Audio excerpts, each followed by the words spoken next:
नमस्कार दोस्तों, स्वागत है आपका अपना ही YouTube चैनल टुडे एग्जाम पर। दोस्तों, आप सभी को मकर संक्रांति की ढेरों सारी शुभकामनाएं।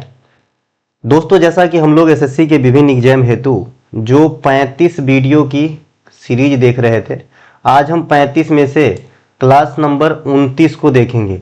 इससे पहले मैंने आपको 28 क्लास प्रोवाइड करा दिया है। साथ ही साथ जो भी बच्चे इस सीरीज की कंटेंट खरीदे हैं उनको PDF भी दे दी गई है। आशा करते हैं कि आप वीडियो देखने के बाद रिवीजन जरूर कर रहे होंगे, क्योंकि रिवीजन के बिना सब कुछ अधूरा है। अब भाई हम कंप्यूटर तो है नहीं कि एक बार वीडियो देख लिए तो सभी के सभी चीज़ याद हो जाएंगे। हमें रिवीजन करनी होती है, ठीक है। अब एग्जाम में समय बचा नहीं है आपके पास, तो आप जो है अब टूट पड़िए, है ना। फुल एंड फाइनल जो है एक टच दीजिए और फतेह करके जीवन को साकार कीजिए, ठीक है भैया। चलिए शुरू करते हैं आज का ये क्लास। हमारा कोई सा भी कंटेंट चाहिए, ई बुक चाहिए या PDF चाहिए, है ना, एसएससी के लिए चाहिए या रेलवे के लिए चाहिए, आप इस मोबाइल नंबर पे व्हाट्सएप मैसेज के थ्रू कंटेंट को बाय कर लेंगे और अपनी जर्नी को सफल करेंगे। मजेदार में छोड़ने वाला कंटेंट ना तो पढ़ाता हूँ ना पढ़ाऊंगा।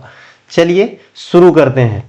पूरे यूट्यूब क्या पूरे इंडिया में मुझे लग रहा है एकमात्र मैं ही वो टीचर हूं जो पहले ही एग्जाम में क्वेश्चन क्या आएगी आउट करके चलता हूं, और आज तक कभी भी विफल तो नहीं हुआ अभी तक, और आगे भी नहीं होऊंगा, क्योंकि मैं इतना मेहनत कर देता हूं। आप खुद समझिए कि पूरे साल में कोई 500 वीडियो पढ़ाता है, मैं पूरे साल में मुश्किल से 30-35 वीडियो पढ़ाता हूं, ठीक है भाई, है ना।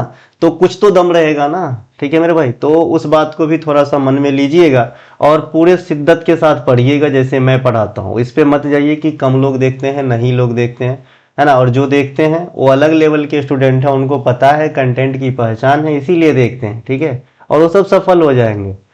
तो है ना, मन से पढ़िए और सफल होइए। एसएससी की एग्जाम को पास करने के लिए मैंने बता दिया था कि मेरे तरफ से आपको क्या करना चाहिए। तो एसएससी को एग्जाम को पास करने के लिए मेरे तरफ से आपके ये टॉपर्स चॉइस का जो लोगो दिख रहा है इसको पढ़ना है। और अभी जो आप 35 सीरीज की वीडियो देख रहे हैं, इसमें टोटल 35 वीडियो कराऊंगा, जिसमें आज आप क्लास नंबर 29 देख रहे हैं। तो A to Z कर लीजिए। आप कंटेंट भी ले सकते हैं, बहुत ज़्यादा महंगा नहीं रहती है, 60-70 रुपये से कंटेंट की प्राइस स्टार्ट हो जाती है। इसके अलावा भैया यहाँ पे ये दोनों जो है ये रेलवे वाले बच्चों के लिए है, ये दोनों कर लेंगे और एक मॉक टेस्ट रोजाना लगाएंगे, रेलवे में भी बेड़ा पार हो जाएगा, ठीक है। और एसएससी में तो और ही है क्वेश्चन कि भाई ये दोनों पढ़ लो, 85% एग्जाम में क्वेश्चन करके आ जाओ। 100% जीके जीएस का मैं कभी भी बात नहीं करता कि 100% करवा दूंगा, मैं कोई जादूगर थोड़ी हूँ। हाँ, लेकिन 85% जरूर हमारे कंटेंट से आता आया है और आएंगे, चाहे TCS रहे और दुनिया में कोई भी रहे। चलिए शुरू करते हैं। पहला प्रश्न, एक प्रश्न के कई सारे फैक्ट होते हैं, फैक्ट को जरूर पकड़ते हुए चलिएगा। और ये जो पहला क्वेश्चन है ये MTS वाले चाहे SSC के कोई भी एग्जाम देने वाले, ये क्वेश्चन ऑट है, तो इसे VVI कर लेना, है ना। जो बात आपको समझ में पहले नहीं आती होगी उसको लिख लेना, क्योंकि ये क्वेश्चन आपके एग्जाम में आएंगे। अगर नहीं आया तो पढ़ाना छोड़ दूंगा, ठीक है भाई। चलिए शुरू करते हैं। पहला क्वेश्चन, पहला है निम्नलिखित दिए गए कथनों को पढ़कर सही उत्तर का पता लगाइए। पहला स्टेटमेंट है पृथ्वी की महान विशालकाय महासागरीय जलधाराओं को कई कारक मिलकर संचालित करते हैं, ठीक है भाई। पृथ्वी के जो विशालकाय महासागरीय जलधाराएं है, पैटर्न है, उनमें कई सारे फैक्टर कार्य करते हैं, तो ये अपने आप में राइट है। दूसरा स्टेटमेंट है एल नीनो एक जटिल मौसम पैटर्न है जो समुद्र के तापमान में भिन्नता से उत्पन्न होती है, टेम्परेचर में बढ़ोतरी से उत्पन्न होती है, और भारत सहित कई एशियाई देशों में सूखा का, है ना, अकाल का कारण बनता है। ये दोनों के दोनों स्टेटमेंट अपने आप में राइट है। ये स्टेटमेंट कैसे राइट है इस बात की व्याख्या हम नीचे करेंगे। मैंने जैसा कि कहा कि ये क्वेश्चन ऑट है, इसीलिए अच्छे से समझिए। बहुत ही देहाती भाषा में इमेज के थ्रू चीजों को समझाऊंगा और कभी याद करने की जरूरत नहीं होगी। रात को कोई 2 बजे भी पूछेगा तो आप बता सकते हो इनसे संबंधित कोई भी फैक्ट, कोई भी प्रश्न आंसर, ठीक है भाई। अगर इसको अलग से पढ़ाने जाऊं तो 1 घंटे का क्लास बड़े बड़े दिग्गज टीचर लिए हैं, लेकिन यहाँ पे मैं मुश्किल से 7 से 8 मिनट में चीजों को ऐसा क्लियर करूंगा कि आप कभी नहीं भूलोगे। इसके लिए हमें सबसे पहले 2 बात मालूम होना चाहिए कि जो ट्रेड विंड होता है, देखिए यहाँ पे लिखा है ट्रेड विंड जो होता है इसकी दिशा क्या होती है गुरु, तो इसकी दिशा होती है ईस्ट टू वेस्ट, है ना।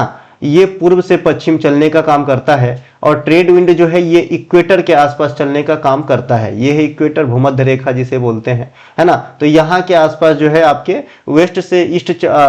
ईस्ट से वेस्ट चलने वाले हवा को ट्रेड विंड या व्यापारिक पवन कहा जाता है। एक बात तो आपको ये याद रखना है, डायरेक्ट भी पूछे जाते हैं व्यापारिक पवन की दिशा क्या होती है, लेकिन छोटे लेवल के एग्जाम में, ठीक है। दूसरा बात आपको ध्यान रखना है कि लो प्रेशर जो है ये आपके रेनफॉल कराने में जो है मदद करते हैं, या फिर वर्षा कराने में मदद करते हैं लो प्रेशर। इसके अपोजिट हाई प्रेशर के कारण जो है सूखा आता है या कम वर्षा होती है। ये 2-3 बात आपको मोटे मोटे याद हो गया, आई होप, है ना। तो अब चलते हैं इस इमेज को पकड़ के आपको चीजों को समझाता हूं।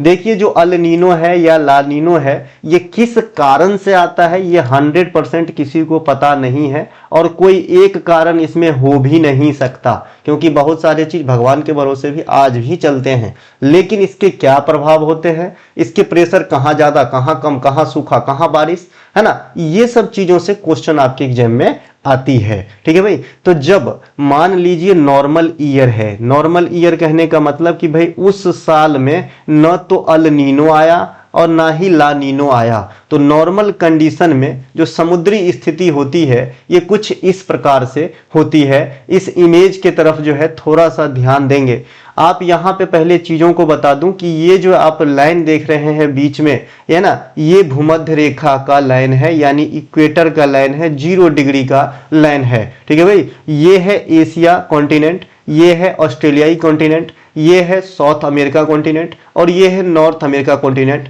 और ये जो व्हाइट वाला पोर्शन देख रहे हैं आप, ये प्रशांत महासागर है, ठीक है मेरे भाई, है ना।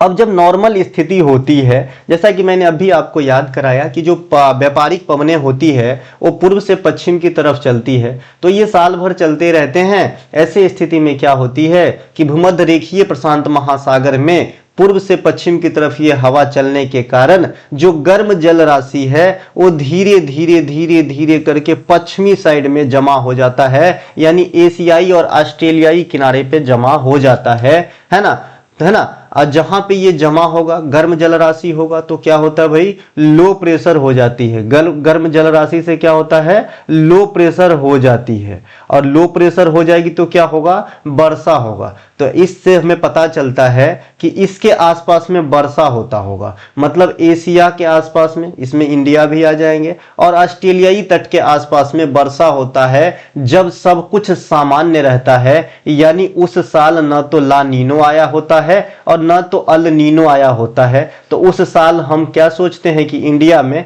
अच्छा खासा मानसून का प्रभाव देखने को मिलेगा, अर्थात बारिश होगी, है ना। समझ में आया। अब इस इमेज के तरफ एक बार और चलिए, एक बार में कोई काम नहीं करने का, पहली बार काम शैतान का, है ना। तो आइए यहाँ पे देखिए भैया, है ना। अब जैसे जैसे आप यहाँ पे देख रहे हैं ये जो पट्टी है ये मोटी होती चली जा रही। इसका कहने का मतलब है कि जब ये ट्रेड विंड पूर्व से पश्चिम की तरफ जाता है तो ये जो गर्म जल राशि है ये धीरे धीरे इधर से कम होके इधर ज्यादा हो जाता है। इधर ज्यादा होने से गर्म राशि जल राशि लो प्रेशर का केंद्र क्रिएट हुआ, एशिया और ऑस्ट्रेलियाई क्षेत्र में वर्षा का कारण बना, यानी जो है वर्षा अपने समान स्तर पे हुई। अब ये जो नीला वाला पोर्शन आप देख रहे हैं गुरुजी, ये क्या है ना, ये क्या है, यहाँ पे जो है ये ठंडा वाला, ये जलराशि का ठंडा पैटर्न को नीला कलर से यहाँ पे दर्शाया है ना। अब ये मैं क्यों बता रहा हूं, जब दूसरा पैटर्न दिखाऊंगा ला नीनो अल नीनो, वहां पे काम आवेगी। एक बात ध्यान रखेंगे, अगर आपसे कोई कहे कि भाई ला नीनो और अल नीनो में ज्यादा फ्रीक्वेंट कौन आता है, तो आप कहेंगे अल नीनो, ठीक है। अल नीनो जो है ये ज्यादा बार आता है ला नीनो के तुलना में।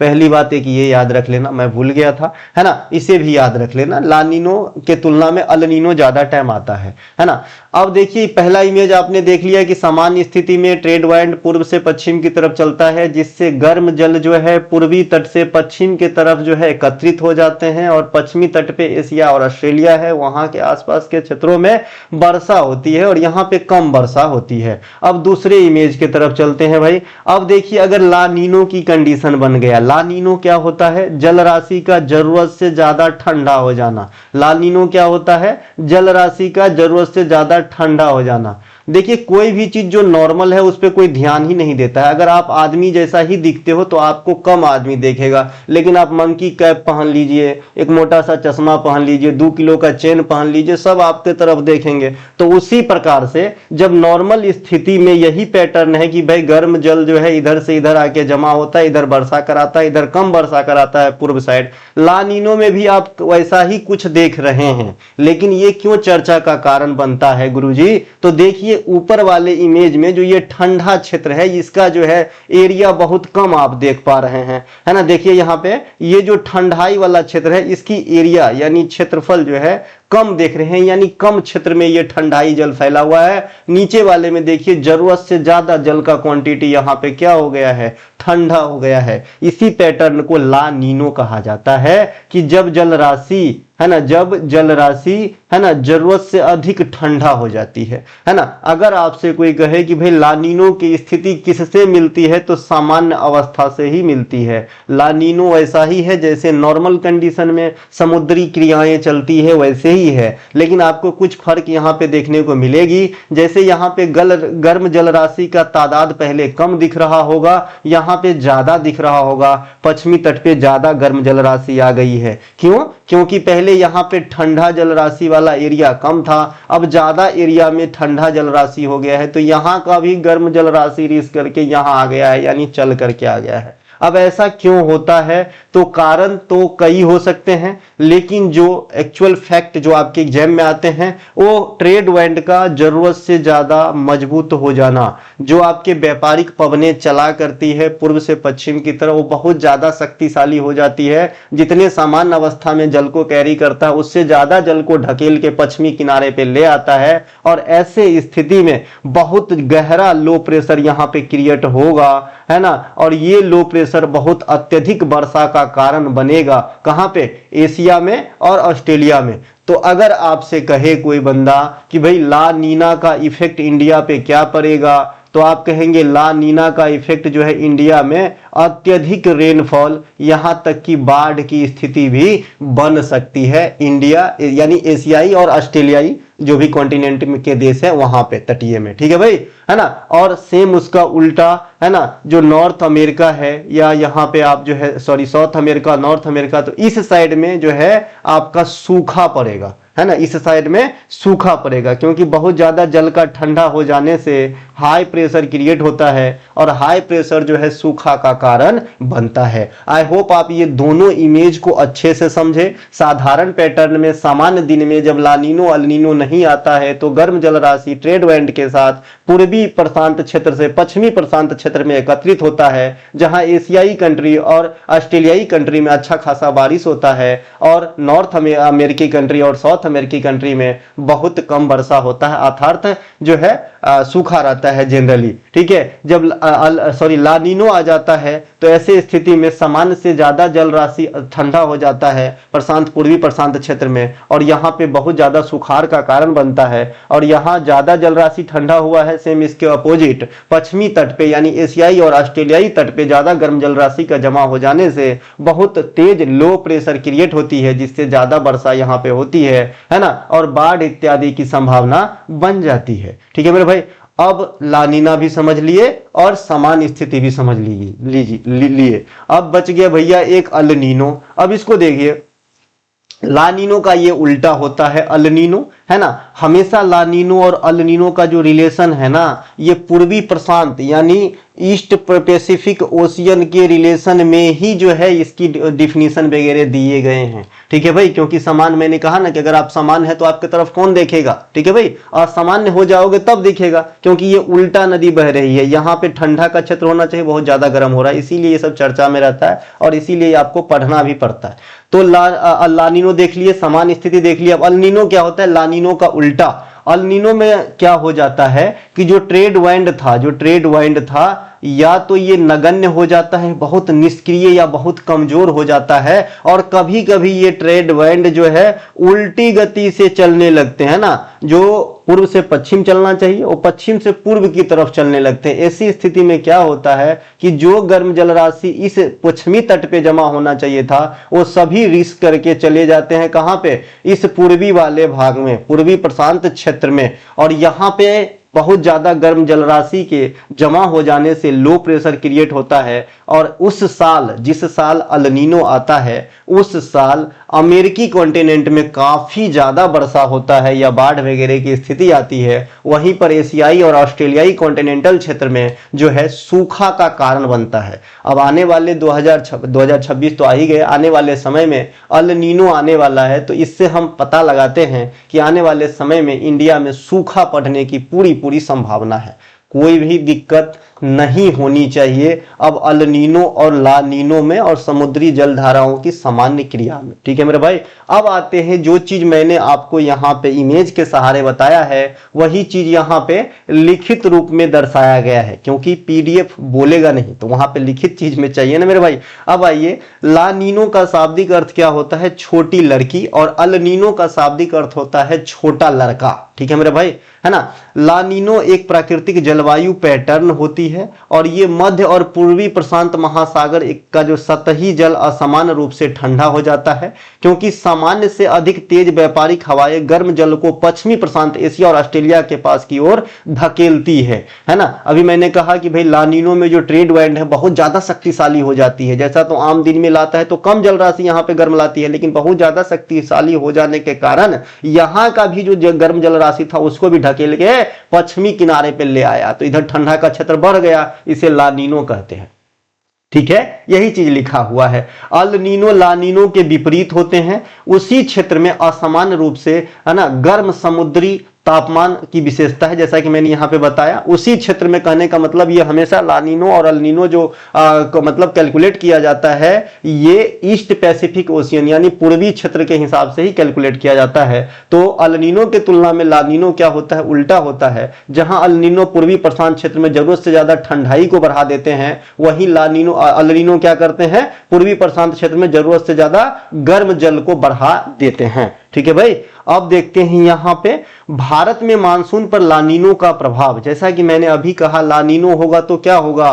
पश्चिमी प्रशांत क्षेत्र में गर्म जल का अंबार लग जाएगा। बेटा ज्यादा पेज मत पलटो। गर्म जल का अंबार लग जाने से लो प्रेशर क्रिएट होगा और भारत और ऑस्ट्रेलियाई कॉन्टिनेंट क्षेत्र में जरूरत से ज्यादा वर्षा हो जाएगी। ऐसी स्थिति में मानसून अपने फुल फ्लेज में होगा और बाढ़ की भी स्थिति बन सकती है। तो जो ऊंचाई वाले एरिया है भारत में, वहां तो बहुत अच्छा खरीफ फसल को जो है लाभ हो जाता है, लेकिन जो निम्न, अब थोड़ा समुद्री लेवल से थोड़ा निम्न स्तर वाला राज्य है, वहां पे बाढ़ इत्यादि जो है बन जाती है। ठीक है भाई, यानी खूब वर्षा होगा जब ला नीनो आएगा। तो यह अक्सर जम्मू कश्मीर और हिमाचल प्रदेश जैसे उत्तरी राज्यों में सामान्य से अधिक ठंडी सर्दियां भी लाती है। कौन भैया? ला नीनो की बात हो रही है। एल नीनो क्या हुआ? इमेज से तो समझा दिया कि भाई पूर्वी प्रशांत क्षेत्र में जरूरत से ज्यादा जल के जो है गर्म कर देगा। ऐसी स्थिति में पूर्वी प्रशांत इलाका में जो है लो पैटर्न क्रिएट होगा, लो प्रेशर क्रिएट होगा और पूर्वी साइड में ज्यादा वर्षा होगा और पश्चिमी साइड में सूखा पड़ेगा। ठीक है भाई, तो ये होता है अल नीनो। यही चीज यहाँ पे लिखा है। अल नीनो का अर्थ होता है छोटा लड़का, है ना। एक जलवायु पैटर्न है जो पूर्व उष्णकटिबंधीय प्रशांत महासागर में सतही जल के असमान रूप से तापन की स्थिति को दर्शाता है। ये देखिए, सामान्य स्थिति में इधर होना चाहिए ताप वाला पानी, लेकिन इधर हो गया है ना। इसमें समुद्र के ऊपर वायुमंडलीय दाब कम हो जाता है। समुद्र के ऊपर जो है वायुमंडलीय दाब कम हो जाता है। अब यहां पर फंस गया है गाड़ी। क्या फंस गया भाई? गाड़ी फंस गया है। जैसे कि मैंने आपको अभी कहा कि भाई जहां पे गर्म जल राशि की जमाव होगी वहां पे लो प्रेशर की जो है क्षेत्र बन जाती है। तो यहां पे यही चीज लिखा है, गर्म जल इकट्ठा हुआ, लो प्रेशर क्रिएट हुआ। लो प्रेशर क्रिएट होने से इस क्षेत्र में वर्षा ज्यादा हो गया। ठीक है भाई, परिणाम स्वरूप पूर्वी उष्णकटिबंधीय प्रशांत महासागर क्षेत्र में वर्षा में वृद्धि, मृदा अपरदन, बाढ़ की घटना घटित होती है। अब मृदा अपरदन का वर्षा से रिलेशन है क्या सर? बिल्कुल है। बहुत ज्यादा वर्षा होती है तो मृदा अपरदित हो जाते हैं। तो मृदा अपरदन, बाढ़, वर्षा अत्यधिक, ये सभी आप कह सकते हो जब अल नीनो आएगा तो पूर्वी प्रशांत क्षेत्र में होगा। अब यहां पे एक चीज लिखा है, अल नीनो में पूर्वी पवनें या तो कमजोर हो जाती है या विपरीत दिशा में बहने लगती है, जो मैंने आपको यहां पे कहा था कि बिल्कुल नगण्य हो जाती है ट्रेड विंड, या फिर उल्टा दिशा में बहने लगता है। ला नीनो में पूर्वी पवन और स्ट्रांग हो जाती है। इसी कारण जो यहां पे आप सामान्य स्थिति में गर्म जल पश्चिमी तट पे कम देख रहे थे, ला नीनो जब आता है तो ट्रेड विंड के स्ट्रांग हो जाने से ज्यादा मात्रा में गर्म जल यहां पे इकट्ठा हो जाता है। आई होप आप एक एक बात समझ में आ गए हैं। अब जो है आपका लानीनो और अल नीनो आने से क्या क्या होता है, तो यहाँ पे कैलकुलेटेड पॉइंट देखेंगे, है ना। महासागरीय स्थिति क्या होती है अल नीनो में, है ना, प्रशांत महासागर के। अब इसको देखेंगे नहीं, सीधे बोलेंगे पूर्वी क्षेत्र में क्या होता है लानीनो में, है ना, ठंडा जल राशि बढ़ जाती है ना। और सॉरी ये पहले अल नीनो है, तो अल नीनो में पूर्वी प्रशांत क्षेत्र में क्या होगा, गर्म जल राशि बढ़ जाती है। लानीनो में क्या होता है, ठंडा जल राशि बढ़ जाती है पूर्वी साइड में, है ना। इसके अलावा व्यापारिक पवनें क्या होती है भाई, है ना, व्यापारिक पवनें अल नीनो में क्या होता है, बहुत ज्यादा स्ट्रॉन्ग कमजोर हो जाती है या नगण्य हो जाती है। इसी कारण तो जो है गर्म जल जो है पूर्वी साइड में जमा हो जाता है ना, बहुत ज्यादा कमजोर हो जाता है। और उसके अपोजिट लानीनो में बहुत ज्यादा स्ट्रांग हो जाता है। इसी कारण जो पश्चिमी तट पे गर्म जल एकत्रित तो होता ही आया समान अवस्था में, लेकिन बहुत ज्यादा तादाद में इकट्ठा होता है। इसके अलावा वैश्विक मौसम पे प्रभाव क्या होता है, जिसके किनारे गर्म जल एकत्रित होगा वहां के आसपास वर्षा कराएगा, और जिसके किनारे ठंडा जल एकत्रित होगा वहां पे जो है सूखा करवाएगा। तो ये बहुत ज्यादा आप जो है बहुत ज्यादा जटिल नहीं मैं कह सकता, बहुत देहाती भाषा, देहाती चीज में समझा, आपको समझ में आ गया होगा। अब अल नीनो से संबंधित एक फुल फॉर्म आपके एग्जाम में पूछा जाता है, इंसो। इसका फुल फॉर्म होता है अल नीनो सॉदर्न ऑक्सीलेशन। ये जो सॉदर्न ऑक्सीलेशन है ये क्या होता है ना, तो ये महासागर एवं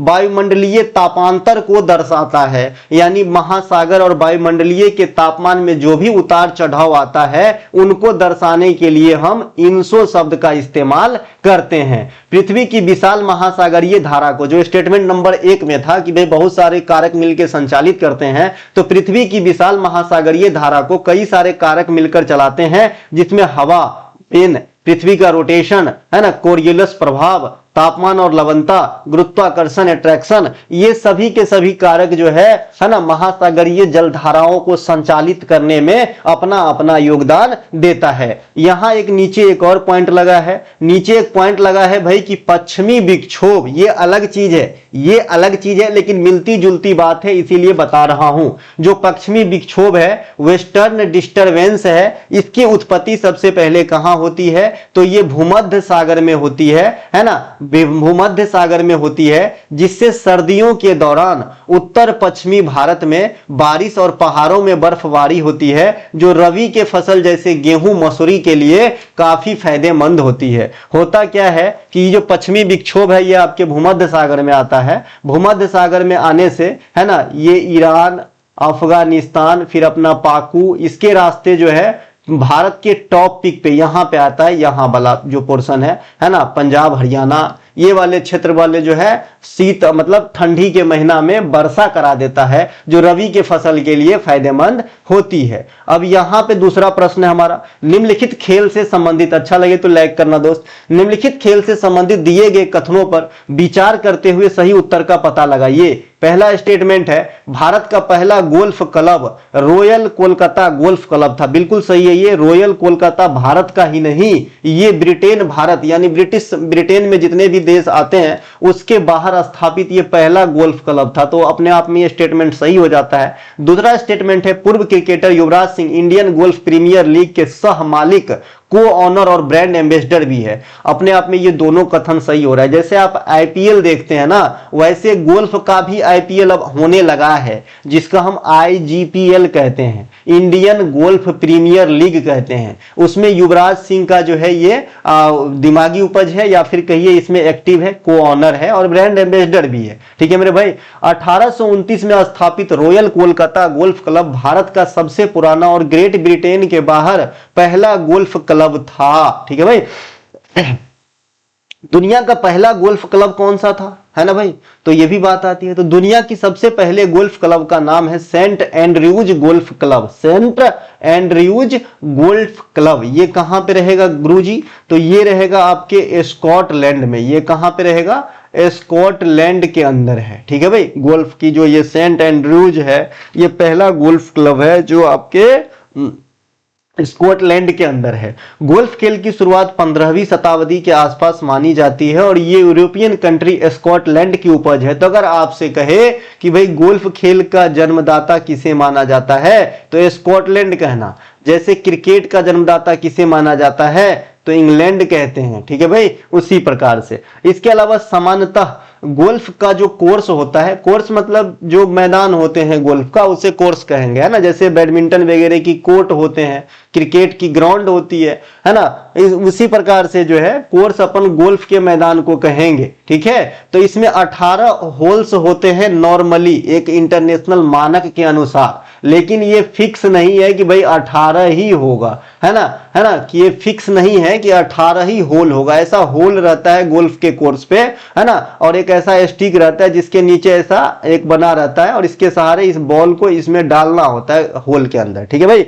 तो 18 होल से एक स्टैंडर्ड है, लेकिन होल की संख्या 9 से लेकर, मतलब 9 से कम नहीं होना चाहिए, मोर देन 9 होना चाहिए, और 18 से अधिक भी हो सकता है ना। स्टैंडर्ड 18 की है, लेकिन 9 से कम नहीं होनी चाहिए आपके गोल्फ के कोर्स पे होल्स की संख्या, ठीक है भाई। गोल्फ में खिलाड़ी के मैदान पर रणनीति, दूरी, हवा इत्यादि के बारे में जो एक्स्ट्रा एडिशनल जानकारी मुहैया कराता है उसे कैडी कहा जाता है। क्या कहा जाता है? कैडी कहा जाता है। ये कोई रोबोट नहीं है दोस्त, ये एक प्रकार का आदमी होता है, असिस्टेंट होता है, जो गोल्फर का बैग तो उठाता ही उठाता है, साथ में ये पूरी असिस्ट करता है, उनको खेल से संबंधित सभी चीज, रणनीति वगैरह बताते रहते हैं। ये उसी प्रकार से है जैसे एक सहायक लोको पायलट और एक लोको पायलट होता है। सहायक लोको पायलट ट्रेन को क्या करने में मदद करता है? तो लोको पायलट को सिग्नल की स्थिति बताती है, स्पीड बताती है, कहां रुकनी है, कहां सीटी बजानी है, इस सब को याद दिलाने का काम करता है। उसी प्रकार से कैडी गोल्फर को सब चीज याद दिलाता रहता है मैदान के अंदर। गोल्फ से संबंधित कुछ शब्द है जो आपके एग्जाम में आता है। वर्डी, ईगल, पॉइंटिंग सिस्टम का है ये, bogey, par, hole in one. Hole in one बहुत ही जो है आजकल ट्रेंड में चल रहा है, क्योंकि गगनजीत भुल्लर ने जो अभी अभी खिताब जीता है उसमें होल इन वन भी किया है। होल इन वन कहने का मतलब है कि एक के बार शॉट मारा और सीधे गुल्ली में घुस गया, यानी वो जो ढक्कन, सॉरी, वो जो होल रहते हैं उसके अंदर घुस जाता है बॉल आपका, ठीक है मेरे भाई। इसके अलावा है ना, गुल्ली शब्द जो है ये इसलिए मुंह से निकल गया है क्योंकि बचपन में हमने कंचे खेले हैं, गोली खेले हैं, तो वहां पे एक ऐसा रहता था, है ना, तो उसको हम लोग गुल्ली बोलते थे, ठीक है मेरे भाई। इसके अलावा स्लाइस, स्लाइस क्या है कि जब बॉल के कोई गोल्फर मारता है ना, बॉल को कोई गोल्फर मारता है और ये मान लीजिए होल है और ये आपका बॉल है, ठीक है भाई, अगर ये राइट टर्न हो गया होल में घुसने के बजाय तो इसे स्लाइस कहते हैं। उसको ठीक अपोजिट अगर लेफ्ट टर्न हो गया तो उसे हुक कहते हैं।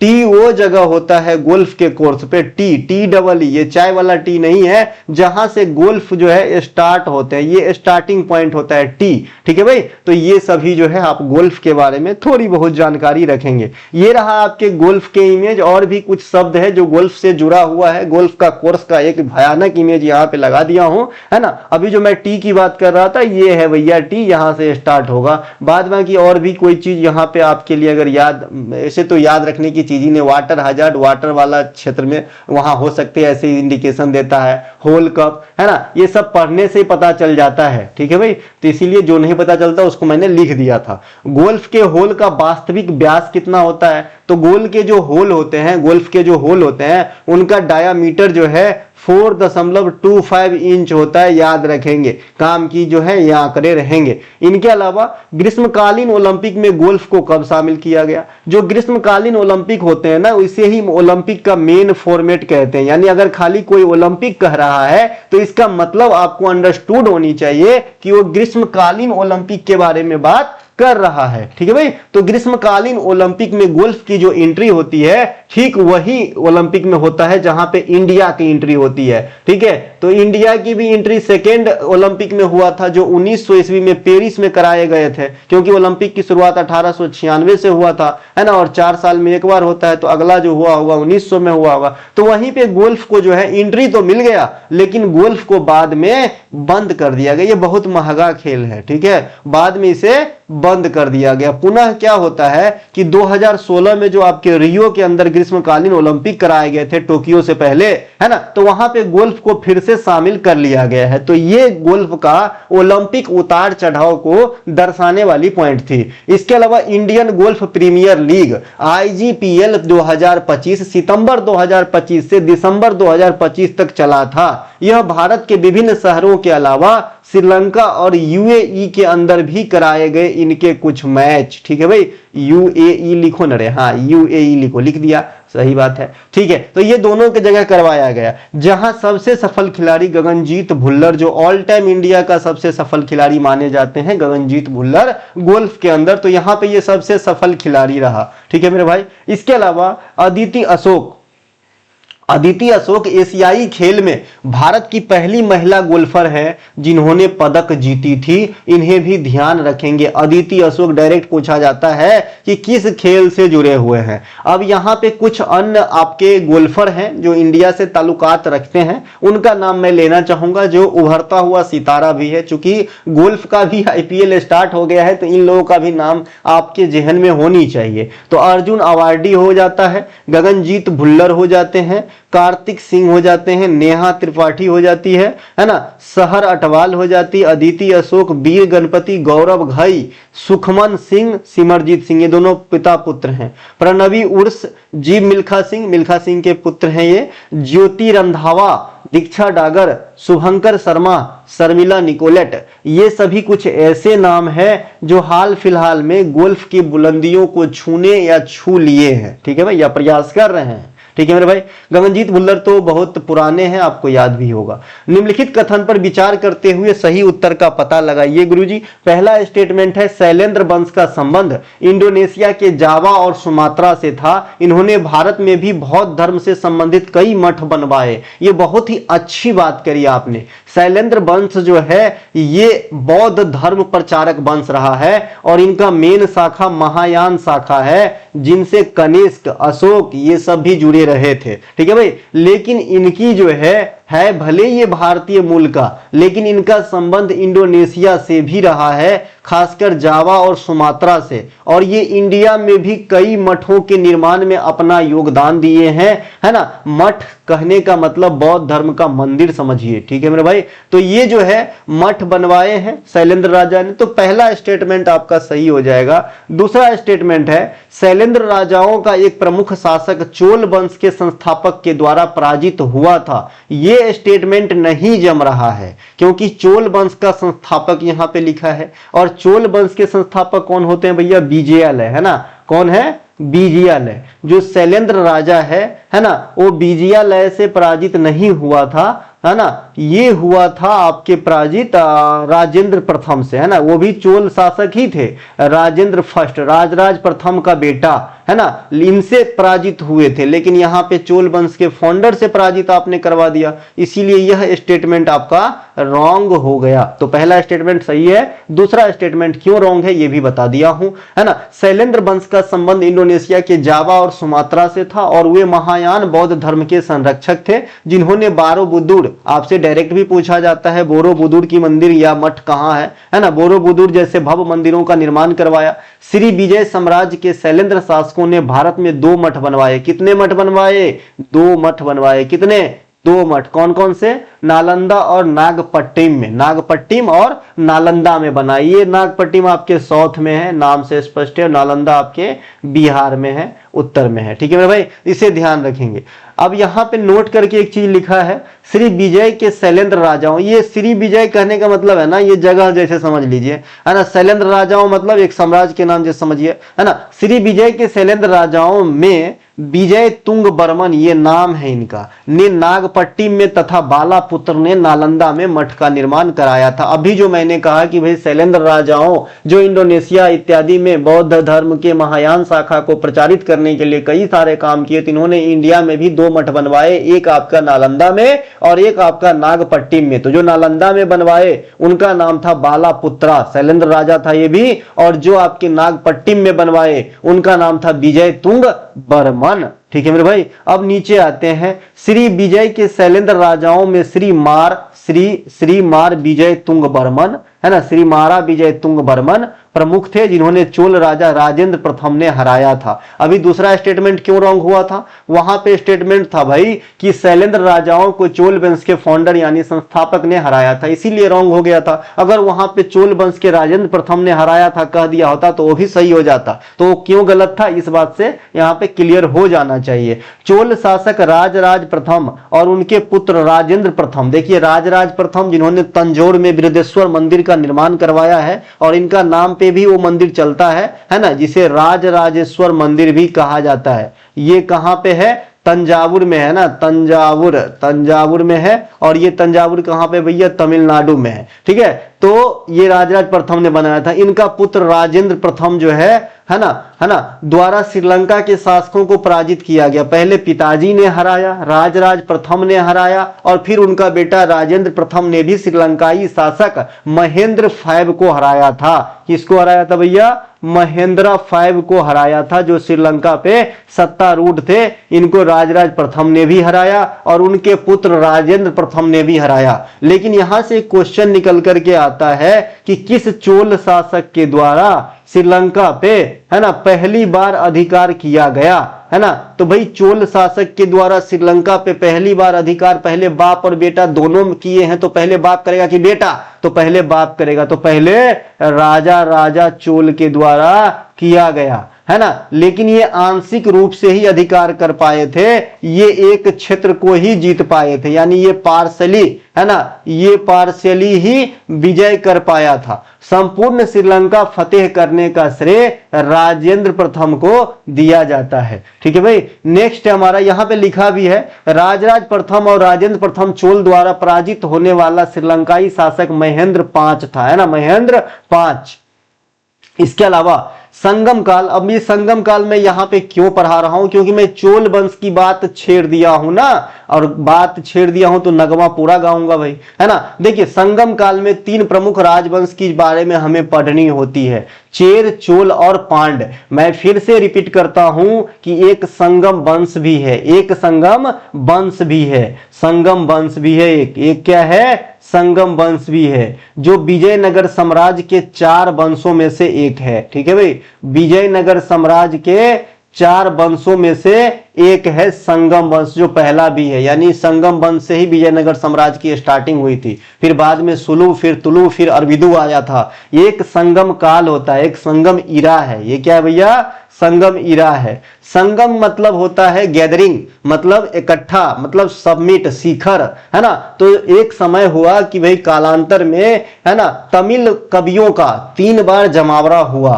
तो इतिहास में उसे संगम का जो है बैठक कहा गया, 3 संगम कहा गया। ठीक है, तो उस काल में, उस बैठकों के दौरान की जो साक्ष्य प्राप्त हुए हैं, उनमें हमें 3 वंशों को पढ़ना होता है। बहुत ज्यादा काव्य प्राप्त नहीं हुआ है, गिने चुने प्राप्त हुआ है, जो आपके एग्जाम में डायरेक्ट पटक दिए जाते हैं, तो थोड़ा सा यहाँ पे रिवीजन मांगता है रे बाबा। तो पहला चेर, चेर वंश के संस्थापक उदयीन जेरल अथान था। कौन था भैया, उदयीन जेरल अथान। अब मौर्य का और गुप्त का याद कर लोगे, एग्जाम पास कर लोगे, है ना, तो भैया थोड़ा मेहनत करो। चेर के संस्थापक उदयीन जेरल अथान। देखिए एक उदयीन जो थे, एक उदयीन अजात शत्रु का पुत्र भी था, जो आपके हर्यक वंश के थे, लेकिन इनका पूरा नाम है उदयीन जेरल अथान, है ना। इनकी राजधानी थे वज्जी। कहां थे भैया, वज्जी, है ना।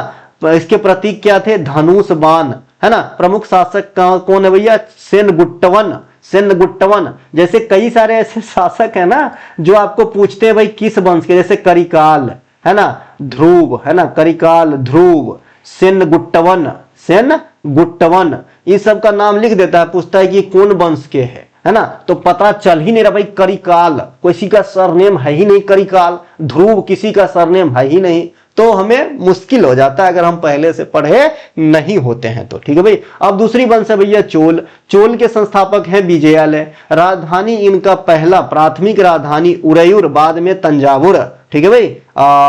नहीं माफ कीजिए, पहले उरवीर बाद में कावेरी पत्तनम या पुहार नगरी, ठीक है। प्रतीक था इनका बाघ। प्रसिद्ध शासक राजराज प्रथम, करिकाल, राजेंद्र प्रथम इत्यादि। एक तीसरा वंश था पांड्य। पांड्य का जो है संस्थापक राजा कुंडगोन, कौन था भैया? राजा कुंडगोन। जैसे भाई कनिष्क सॉरी कुषाण का कुजुल कफडीसेस याद रखते हो, है ना, राष्ट्रकूट के दंती दुर्गा याद रखते हो, उसी प्रकार से पांड्य का भी याद रख लो यार। नाम अटपटा है तो क्या हुआ? राजा कुंडगोन। राजधानी थे इनके मदुरई। कहां भैया? मदुरई। प्रारंभिक राजधानी कोरकोई में भी था, बाद में मदुरई था। प्रतीक मछली था। अप्रसिद्ध शासक नेंदु जेनलियन द्वितीय। अब मुझे बताइए, कोई ये शासक अगर आपसे कल पूछ दे, आप पढ़े नहीं रहोगे तो दांत खिसोर के आ जाओगे, है ना, तो पढ़ो। संगम कालीन लेखों में एक लेख का नाम है भैया शिल्पा पादिकरम, है ना, इनको इलंगो आदिगल ने लिखाया है। और ये पार्टिकुलर पॉइंट मैं पहले भी पढ़ा दिया है और तब से आपके जो है कई सारे एग्जाम में जो है 2 नंबर दे चुके हैं ये चीज, ठीक है, आगे भी देंगे। इलंगो आदिगल, है ना। इसके अलावा मणि मैखले, ये सिथलाई सथनार के द्वारा लिखा गया है। तोलक्का पियम, तोलक्का पियर के द्वारा लिखा गया है। तिरुकुल्लुरल, तिरुबुल्लर के द्वारा लिखा गया है। इनको आप भारतीय सिक्का पर भी देखेंगे, संत तिरुबुल्लर, ठीक है मेरे भाई। तो ये जो है संगमकालीन साक्ष्य है, लेख है, इतिहास है या फिर ग्रंथ है। इनके राइटर और ग्रंथ का नाम जरूर याद रखें, ठीक है मेरे भाई। एहोल शिलालेख, अब ये क्यों पढ़ा रहा हूं? जैसे अभी मैंने आपको बताया कि भाई राजराज प्रथम और राजेंद्र प्रथम दोनों बाप बेटा मिलकर श्रीलंका के महेंद्र पंचम को हरा दिया। उसी प्रकार से मैंने कहा कि भाई एहोल अभिलेख को रिलेट कर दूं, क्योंकि यहां भी आपके पुलकेशिन द्वितीय ने हर्षवर्धन को हरा दिया है। तो भाई एहोल शिलालेख के राइटर कौन है ये पूछे जाते हैं, तो कवि रविकृति के द्वारा लिखा गया है। पुलकेशिन द्वितीय को समर्पित है कौन? एहोल शिलालेख, है ना, जो चालुक्य वंश के सबसे महान शासकों में एक हुए थे। चालुक्य 3-4 जगह के थे, है ना, तो यहां पे हम पुलकेशिन द्वितीय सीधे चालुक्य कह के निकल जाते हैं। इन्होंने कन्नौज के हर्षवर्धन को हराया था, कौन? पुलकेशिन द्वितीय। इस बात की पुष्टि आपको एहोल शिलालेख से मिल जाएगी। मौर्य सम्राट अशोक ने भी हराया है भैया। मौर्य सम्राट अशोक ने कलिंग नरेश अनंत पद्मनाभन को हरा करके कलिंग युद्ध में विजय प्राप्त करते हुए कलिंग को यानी तोसली को मौर्य वंश के 5th प्रांत बना दिया था। अगर आपसे पूछे प्रारंभिक काल में मौर्य प्रांत कितने भागों में बटे थे, तो 4। और अगर आपसे पूछ ले कि भाई अशोक के समय या कलिंग युद्ध के उपरांत मौर्य प्रांत को कितने भागों में बांटा गया था, तो कहेंगे 5। बात को समझिए, क्योंकि कलिंग जब जीत गया तो अगला प्रांत कलिंग बन गया था, ठीक है भाई। इसके अलावा अगर आपसे पूछे कि भाई कलिंग युद्ध का विवरण अशोक के किस शिलालेख में मिलते हैं, तो आप कहेंगे 13वें शिलालेख में। एक क्वेश्चन और आपसे पूछा जाता है, अशोक का नाम आ ही गया है तो मैं पूरा अशोक कर दूं आपको। भाई अशोक का जो है एक प्रिय नाम है देवनाम प्रियदर्शी, है ना, ये भी पूछा जाता है। देवनाम प्रियदर्शी, देवनाम प्रियदर्शी या फिर कहेंगे प्रियदर्शी भी लिखा जाता है, तो अशोक का ही नाम है। एक क्वेश्चन और पूछा जाता है कि अशोक के किस बेटे का नाम शिलालेख के अंदर वर्णित है, तो आप कहेंगे अशोक के तो 3-4 गो बेटा हुआ, महेंद्रा भी हुआ, है ना, लेकिन अशोक का एक बेटा जिसका नाम तिवारा है, तिवारी नहीं है, तिवारा है, तिवारा। ये तिवारा उनके बेटे का नाम है, जो उनकी एक पत्नी कुरुबाकी की बेटा है। ये किसकी बेटा है? कुरुबाकी और अशोक की बेटा है, सम्राट अशोक कहिए इज्जत के साथ, है ना। तो इनके जो पुत्र है तिवारा, इनका वर्णन इनके शिलालेखों में देखने को मिल जाता है, ठीक है। अगर गारंटी देता हूं, अगर आप घर पे नहीं पढ़ के जाओगे तो पक्का महेंद्र चिपका दोगे, क्योंकि आपको पता है कि वो श्रीलंका गए थे बौद्ध धर्म प्रचार प्रसार करने के लिए, तो वही होगा, वो फेमस है। लेकिन ऐसा नहीं है, जो दिखता है वो होता नहीं है, ठीक है भाई। ज्यादा लाली लिपस्टिक लगा के तो आप देखते हैं कि भाई जो है समझे में ना आएगा कि भाई यही था ब्यूटी पार्लर जाने से पहले, तो ऐसे ही होता है, पूरी दुनिया ऐसे ही चल रहा है, ठीक है मेरे भाई। इनके अलावा नोट, अशोक कलिंग युद्ध के उपरांत धम्म को अपनाया। धम्म मतलब बौद्ध धर्म। यहाँ पे वह बौद्ध धर्म की दीक्षा किससे लिए थे, तो उपगुप्त नामक बौद्ध भिक्षु से लिए थे। अशोक बौद्ध धर्म के महायान शाखा से संबंधित थे और इनके काल में पाटलिपुत्रा के अंदर एक बौद्ध संगति भी करवाई गई थी, थर्ड नंबर की। नेक्स्ट है फुटबॉल का इंडियन सुपर लीग ISL 2024-25 के संदर्भ में निम्नलिखित कथनों को ध्यान से पढ़कर सही उत्तर का पता लगाएं। पहला स्टेटमेंट है भैया, फुटबॉल का इंडियन सुपर लीग 2024-25 के विजेता मोहन बगान सुपर जॉइंट है। बिल्कुल सही है, मोहन बगान सुपर जॉइंट ने जीत लिया है। मोहन बगान भारत के सबसे पुराने फुटबॉल क्लबों में से एक है जिसकी स्थापना 1889 में हुआ था। दोनों के दोनों स्टेटमेंट अपने आप में राइट हो रहा है यहाँ पे, ठीक है मेरे भाई। अब यहाँ आते हैं इंडियन सुपर लीग के 11वें संस्करण में मोहन बगान सुपर जॉइंट ने अतिरिक्त समय के बाद बेंगलुरु FC यानी बेंगलुरु फुटबॉल क्लब को 2-1 से हरा के ISL 2024-25 का खिताब अपने नाम कर लिया है। अगर आपसे पूछे भाई ISL 2024-25 के विजेता कौन है तो मोहन बगान, ठीक है, मोहन बगान। देखिए ये सबसे पहले एक चीज समझना जरूरी है कि भाई ISL एक कप होता है और एक ISL शील्ड ट्रॉफी भी होता है। एक ISL कप होती है और एक ISL शील्ड ट्रॉफी भी होती है। ये दोनों अलग अलग चीज होती है, ठीक है। तो यहाँ पे जो मैं बात कर रहा हूं कि मोहन बगान ने जीत लिया है, हालांकि ISL शील्ड ट्रॉफी भी इस साल का मोहन बगान ही जीता है, लेकिन यहाँ पे जो बात कर रहा हूं ये ISL ट्रॉफी है जो फुटबॉल का है, इंडियन ट्रॉफी है, और ये भैया मोहन बगान सुपर जॉइंट्स बेंगलुरु FC को हरा के जीता है। यहाँ पे नोट करके एक चीज लिखा है, मोहन बगान सुपर जॉइंट फुटबॉल क्लब ने फरवरी 2025 को कोलकाता के विवेकानंद युवा भारती क्रीड़ांगन स्टेडियम में ओडिशा फुटबॉल क्लब को हरा के, है ना, अपना दूसरा भारतीय सुपर लीग ISL विजेता शील्ड जीता, है ना। अभी जो मैंने बताया कि भाई ISL कप अलग है और ISL शील्ड कप अलग है, ठीक है। तो ISL कप और ISL शील्ड कप दोनों 24-25 के लिए जो विजेता है ये रहा है भैया कौन, मोहन बगान। लेकिन जहां पे, है ना, जहां पे कप वाला मामला में, ISL कप वाला मामला में इन्होंने बेंगलुरु FC को हराया है, वहां पर ट्रॉफी या शील्ड वाला मामला में, है ना, ट्रॉफी या ISL ट्रॉफी कहिए या शील्ड ट्रॉफी का, ISL शील्ड ट्रॉफी करना सही रहेगा, नहीं तो कंफ्यूज हो जाओगे। ISL शील्ड ट्रॉफी के वाले के मामला में इन्होंने ओडिशा FC को हराया है। याद रहेगा कि नहीं रहेगा, रखना होगा रे, रखना होगा, है ना। अगर ISL कप में कहेगा तो इन्होंने बेंगलुरु को हराया है, अगर ISL शील्ड ट्रॉफी में कहेगा तो ओडिशा को हराया है 2024-25 के लिए। दोनों जीता है मोहन बगाने ने, ठीक है। और ये मात्र दूसरा फुटबॉल क्लब है जो ऐसी कारनामा किया है कि एक साल में ISL ट्रॉफी भी जीता हो और ISL शील्ड ट्रॉफी भी जीता हो और ISL कप भी जीता हो। इससे पहले बंबई सिटी फुटबॉल क्लब ने 2021 में ऐसा कारनामा किए थे, ठीक है भाई। इसके अलावा डूरंड कप 2025 के विजेता north east United football club है, NUFC, ठीक है भाई, जिसने फाइनल में डायमंड हार्बर FC को हराया। ये भी याद रखेंगे, डूरंड कप ये अपने आप में एक अलग क्वेश्चन का बहस देता है। डूरंड कप सबसे पुरानी क्या है, सबसे पुरानी क्या है, फुटबॉल प्रतियोगिता है, फुटबॉल प्रतियोगिता है डूरंड कप सबसे पुरानी। और मोहन बगान सबसे पुरानी फुटबॉल क्लब है इंडिया के अंदर, ठीक है भाई। क्लब मतलब एक टीम समझ लीजिए, प्रतियोगिता मतलब वो जो एक प्रकार का जैसे रणजी ट्रॉफी है ना, वैसा क्रिकेट का, सॉरी फुटबॉल का। तो डूरंड कप 2024 के विजेता भी कौन रहे थे, नॉर्थ ईस्ट। तो 24 और 25 दोनों के विजेता नॉर्थ ईस्ट ही है। 25 में इन्होंने डायमंड हार्बर को हराया है और 24 में इन्होंने मोहन बगान को हराया था डूरंड कप के लिए।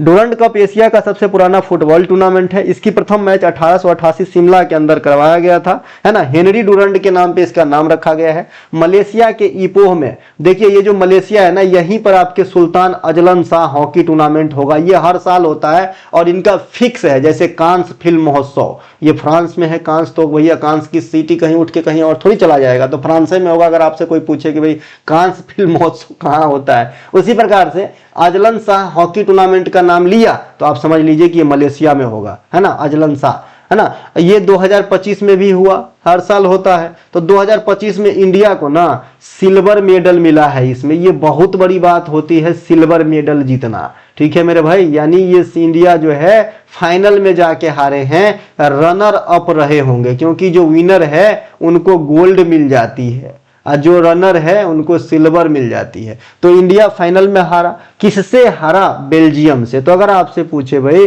अजलन शाह हॉकी टूर्नामेंट 2025 के विजेता बेल्जियम, उपविजेता भारत, कहां होती है मैच, तो सबको पता है मलेशिया में होती है। संतोष ट्रॉफी 2024-25 जो कि 2025 के शुरुआत में समाप्त हुई थी, इस विजेता पश्चिम बंगाल है और उप विजेता रहा था केरला, ठीक है भाई।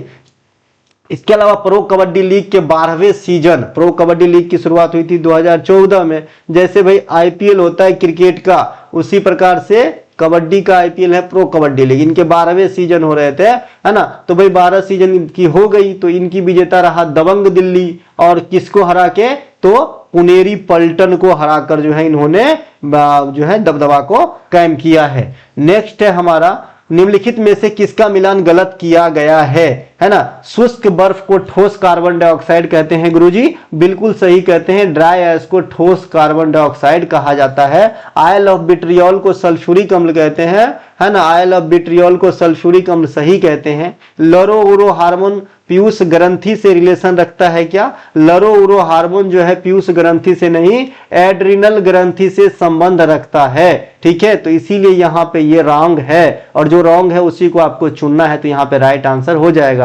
कैल्शियम ऑक्साइड क्विक लाइम होता है क्या? CaO को क्विक लाइम जिंदा चूना कहते हैं। 3 सही है, चौथा गलत है। सल्फ्यूरिक अम्ल को रसायन का राजा भी कहा जाता है दोस्त। यह अकार्बनिक अम्ल है, क्योंकि आप सल्फ्यूरिक अम्ल का सूत्र लिखेंगे H2SO4 लिखेंगे, यहां पे कोई भी कार्बन का मेंशन कहीं नहीं दिख रहा है, इसीलिए यह अकार्बनिक अम्ल होगा, जिसका इस्तेमाल सभी प्रकार के सेकेंडरी सेल के अंदर होती है। सेकेंडरी सेल से तात्पर्य है एक ऐसा सेल जो डिस्चार्ज होने के बाद पुनः चार्ज किया जा सकता है।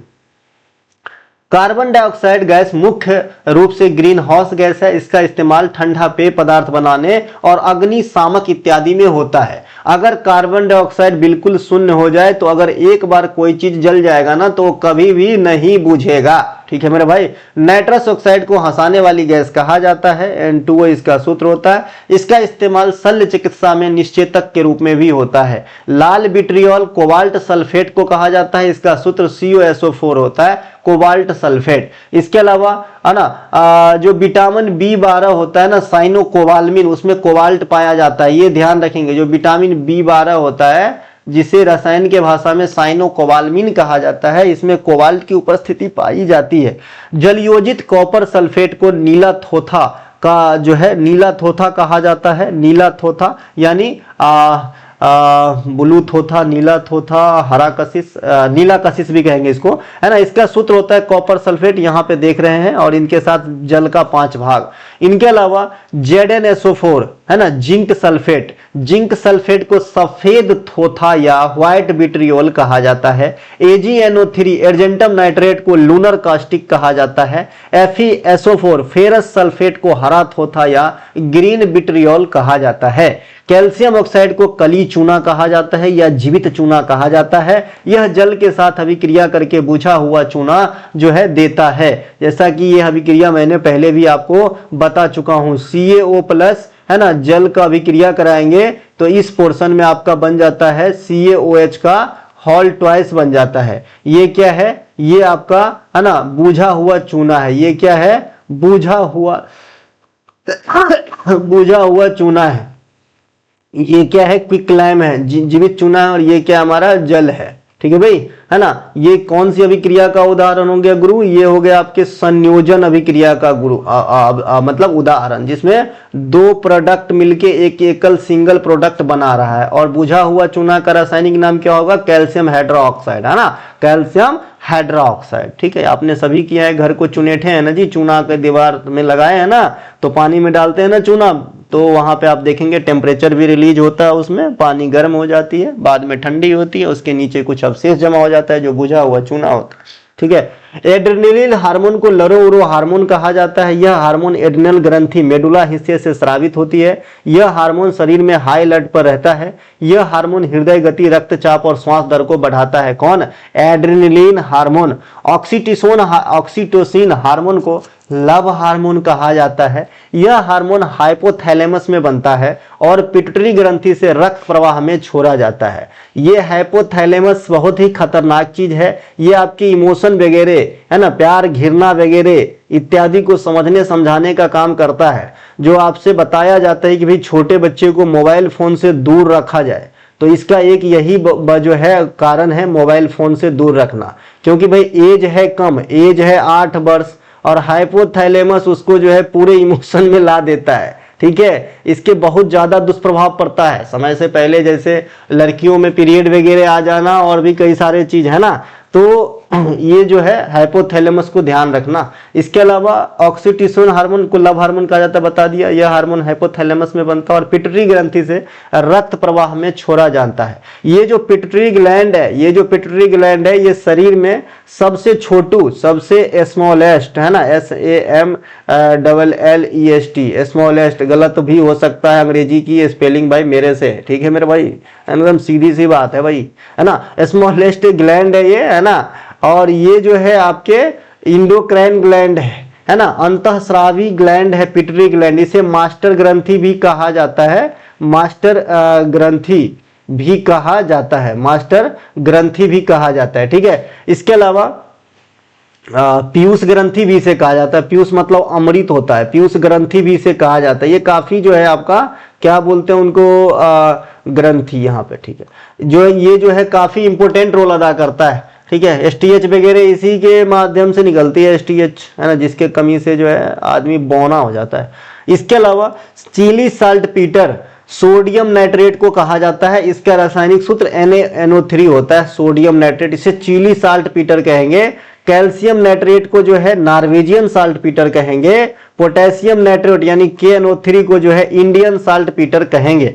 अब यहाँ पे पोटेशियम से एक और क्वेश्चन आपके एग्जाम में आता है भाई, पोटेशियम को जो है लैटिन भाषा के किस शब्द से लिया गया है? वैसे तो P होना चाहिए, लेकिन यहाँ पे KNO3 है ना, KNO3 है ना, KNO3 है, तो पोटेशियम का संकेत जो है K होता है। ये लैटिन भाषा के शब्द कैलियम से लिया गया है ना, लैटिन भाषा के शब्द कैलियम से लिया गया है। उसी प्रकार से सोडियम जो है ये लैटिन भाषा के शब्द नेट्रियम से लिया गया है। उसी प्रकार से जो सोना है ये लैटिन भाषा के शब्द ऑरम से लिया गया है। उसी प्रकार से जो चांदी है ये लैटिन भाषा के शब्द अर्जेंटम से लिया गया है। तो ऐसे कुछ शब्द जो प्रथम अक्षरी से न मिलता जुलता हो आपको याद रखना चाहिए, है ना। जैसे टंगस्टन का संकेत क्या होता है, आप लोग जो है जरूर कमेंट करें। मैं यहाँ T लिख दिया हूं, इसका मतलब ये संकेत नहीं है, बस प्रथमाक्षरी का इस्तेमाल किया। भाई टंगस्टन का संकेत क्या होता है यहाँ बताना।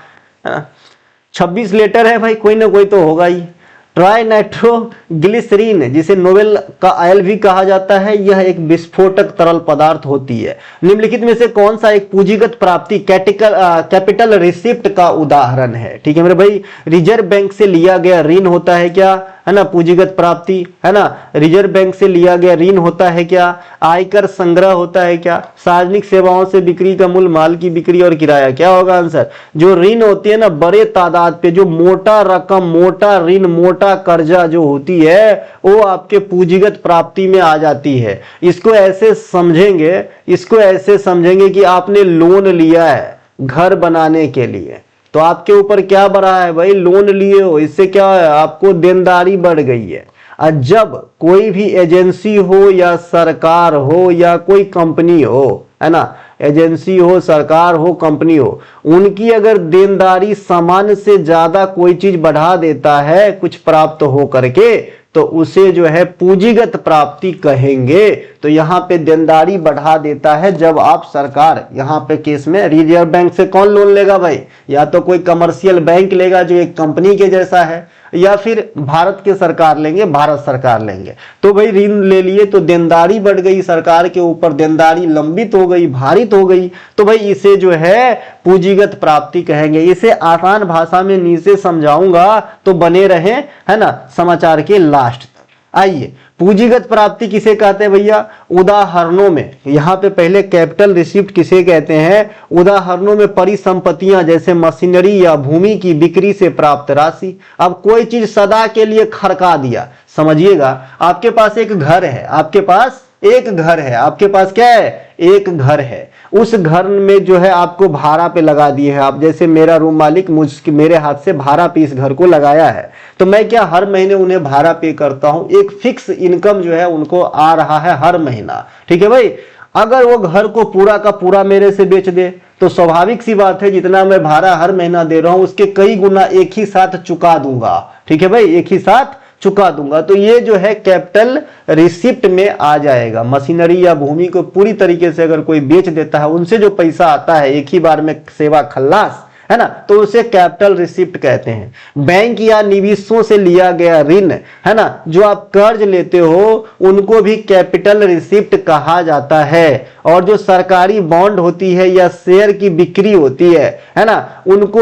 उनसे जो इनकम प्राप्त होती है, जो राशि प्राप्त होती है, उसे भी कैपिटल रिसिप्ट कहा जाता है। ठीक है, अब ये जो कैपिटल रिसिप्ट से जो पैसे आते हैं उनका इस्तेमाल किस चीज में किया जाता है जनरली, तो इसका इस्तेमाल जो है संपत्ति या उपकरण जैसे दीर्घकालिक परिसंपत्तियों को प्राप्त या उसमें, है ना, मॉडिफिकेशन करके उत्पादकता जो भविष्य में बढ़ाने की चाहत है, इस पे लगाया जाता है कैपिटल रिसिप्ट के पैसे। आई होप आप समझे। मान लीजिए कि आपके पास एक आटा पीसने का मशीन है जो जनरेटर पे चलता है ना, जो आपके जनरेटर पे चलता है, जनरेटर पे। ठीक है, अब भैया गांव में 24 घंटे बिजली रहने लगी है, तो अब आपकी क्या ख्वाहिश है कि भाई इलेक्ट्रिक वाला मोटर सिस्टम हो जाता तो मजा आ जाता, हैंडल नहीं मारना पड़ता, बटन दबाए और तुरंत स्टार्ट हो जाता। तो अब आप क्या करते हो, इस जनरेटर को बेचने का सोचते हो। ये मशीनरी पार्ट है, इसको आप एक ही बार में खड़का देते हो और इनसे मान लो आपको 20 के रुपया प्राप्त होता है ना। इस 20 के का इस्तेमाल और कुछ पैसा मिला के आप इलेक्ट्रिक मोटर लेने को सोचेंगे। तो ये पूरा जो क्रियाक्रम हुआ, ये पूंजीगत प्राप्ति और उनका कहां पे लगाना है, इस चीज को मैं जमीनी स्तर पे आपको समझाने का काम किया हूं। ठीक है, अब उदाहरण देखिए, अचल संपत्तियों की बिक्री से प्राप्त आय। जैसा कि मैंने कहा भाई, अचल संपत्ति जो स्टेबल रहता है, जो मूवेबल नहीं रहता है, उसे अचल संपत्ति कहते हैं। उनको एक ही बार में खड़का देंगे, बेच देंगे, उनसे जो पैसा प्राप्त होगा वो भी कैपिटल रिसिप्ट माना जाता है। दीर्घकालिक ऋण, किसी संस्था से अगर आप कर्जा लेते हैं तो वो भी कैपिटल रिसिप्ट में आ जाएगा।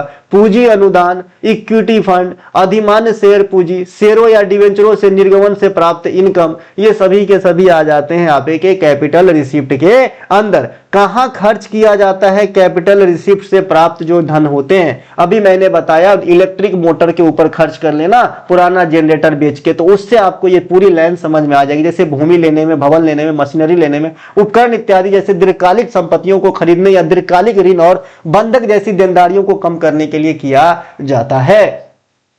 ठीक है, अब देखिए एक चीज और पढ़ना होता है ना, जैसे ये कैपिटल रिसिप्ट मैं पढ़ा रहा हूं, एक कैपिटल माफ कीजिए पूंजीगत प्राप्ति, हाँ ठीक है भाई, पूंजीगत प्राप्ति पढ़ा रहा हूं, एक पूंजीगत व्यय भी होता है। ठीक है, मैंने कहा कि मैं दो जगह उल्टा कैसे लिख दिया, यहां लिखा है पूंजीगत व्यय भी होता है। ठीक है, नोट करके यहां पे लिखा है पूंजीगत प्राप्ति, प्राप्तियां देनदारी बढ़ाती है। जो मैंने शुरुआत में ही कहा था कि भाई अगर आप किसी से लोन लेते हो तो देनदारी आपके ऊपर लंबित हो गया और उसे अपन कैपिटल रिसिप्ट के अंदर रखेंगे।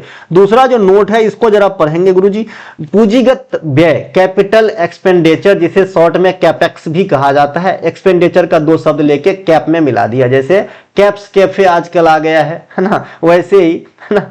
सरकार दीर्घकालिक परिसंपत्तियां जैसे कि भूमि, भवन, मशीनरी, प्रौद्योगिकी या बुनियादी ढांचे को खरीदने, बनाने या सुधारने में करती है, उसे कैपिटल एक्सपेंडिचर कहा जाता है। यानी इसकी एक और डेफिनेशन अगर आप बनाना चाहें तो भाई आप बना सकते हो कि कैपिटल रिसिप्ट से प्राप्त धन को जिस पे खर्च किया जाता है उसे कैपिटल एक्सपेंडिचर कहा जाता है। ठीक है मेरे भाई। इसके अलावा राजस्व प्राप्तियां, ये राजस्व मतलब टैक्स से समझिए, तो नाम से स्पष्ट है भाई ये टैक्स वाला है। ये भी कई मदों से आ जाती है ना। किसी व्यवसाय या संगठन को उसके सामान्य परिचालन जैसे बिक्री या सेवाओं के माध्यम से प्राप्त होती है। इनका उपयोग व्यवसाय या संगठन के दैनिक लेन देन में किया जाता है। उदाहरण जैसे बिक्री, राजस्व, किराया आय, ब्याज आय, लाभांश आय, कमीशन आय। ये देनदारी को नहीं बढ़ाता है और संपत्ति में कोई इजाफा भी नहीं होता है जनरली। ठीक है भाई, तो ये है राजस्व। नोट, राजस्व प्राप्तियां, माफ कीजिए राजस्व प्राप्तियां था, राजस्व प्राप्तियां से देनदारियां और संपत्ति पर कुछ विशेष प्रभाव नहीं पड़ता है। वहीं पर जो आपका कैपिटल पूंजीगत रिसिप्ट है उससे देनदारियां बढ़ जाती है। राजस्व घाटा क्या होता है भाई, जब टैक्स जो है वसूली कम हुआ है और खर्चा ज्यादा हुआ है। Revenue expenditure minus revenue receipt होगा, तो ऐसे केस में घाटा उत्पन्न होती है जिसे राजस्व घाटा द्वारा कहा जाता है। अगला है हमारा प्रश्न, भारत सरकार के विभिन्न संशोधित बिल के संदर्भ में निम्नलिखित कथन पर विचार करते हुए सही उत्तर का पता लगाइए। ठीक है मेरे भाई, तो यहां पे पहला स्टेटमेंट है, आयकर विधेयक 2025 केंद्रीय वित्त मंत्री निर्मला सीतारमण के द्वारा फरवरी 2025 में लोकसभा में पेश किया गया। जी बिल्कुल सही है।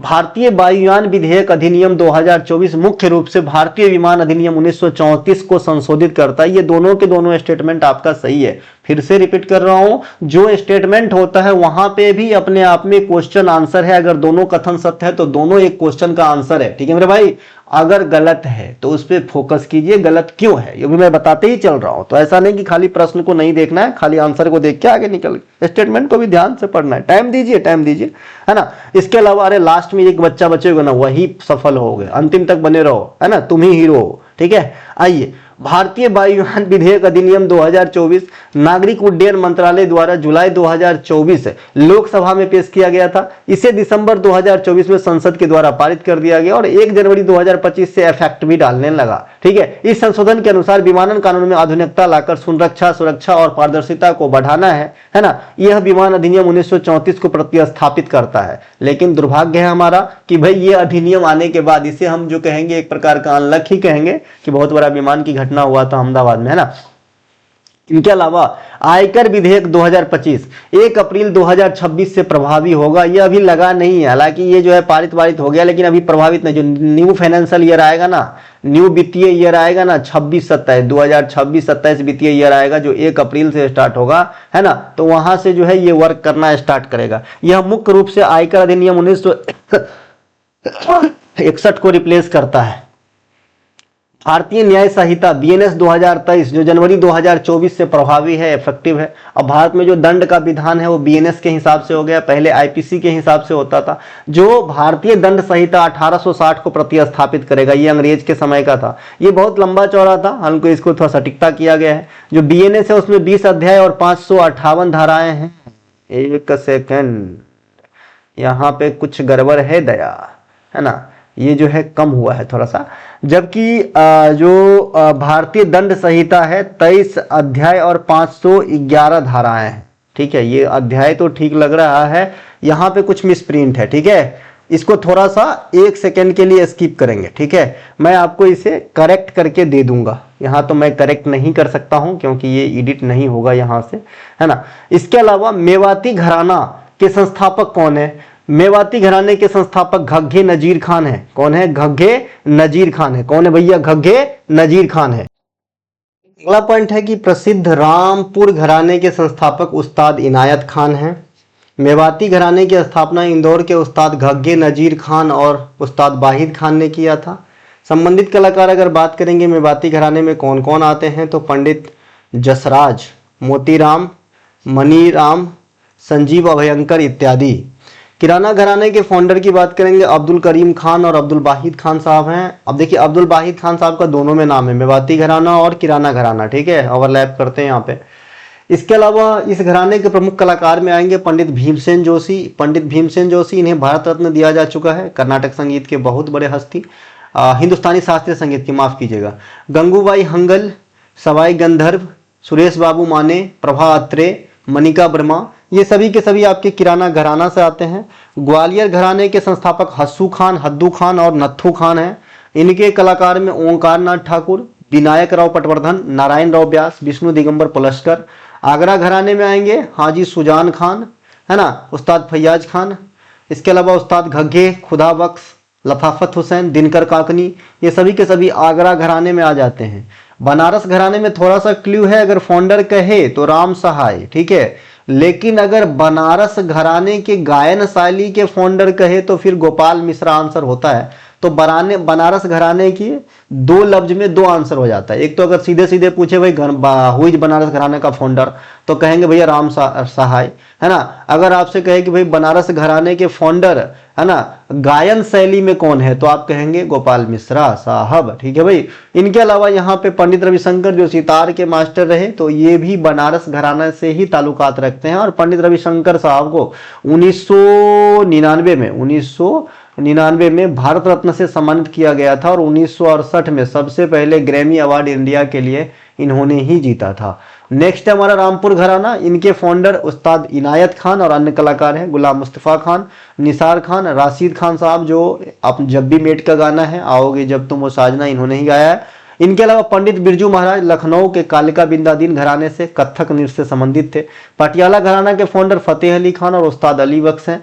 बड़े गुलाम अली खान, अजय चक्रवर्ती, रजा अली खान, बेगम अख्तर, ये सब पटियाला घराने के हैं।